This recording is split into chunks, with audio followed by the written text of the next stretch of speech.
ভাই, যে নির্বাচনের বিষয়ে জনগণ কিছু সিদ্ধান্ত বোঝে না, ওই বিষয়ে কিছু কথা বলেন। আসলে নির্বাচনটা না বোঝার কিছু নাই।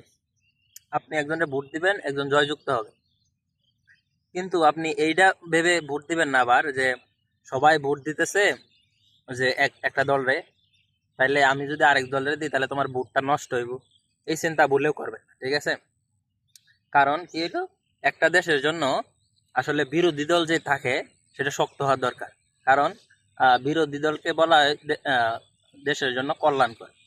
এখন আপনার মনে যে রুলিং পার্টি একটা দল জয়যুক্ত হয়েছে, তো এই দল যদি কিছু খারাপ করে, মনে করেন জনগণের টাকা মাইরে দিল, তাহলে এটা ধরবো কেটা?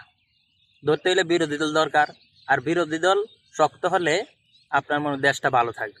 বুঝতে পারছেন? তাই জুয়ারের দিকে না চললে একটু বিপরীতে যাওয়া উচিত। কারণ এই একদল ফাঁস করে যাইতেছে, বিপুল ভোটে ফাঁস করে লাগ, এটা আমরা চাই না। পাট্টাপাটিও মনে করেন 50টা 51টা ভোট 50% ও পাইছে আর 40% পাইছে, এরকম যদি হয় তাহলে ভালো হয়। শক্ত একটা বিরোধী দল দরকার আছে, এটাই হলো দরকার।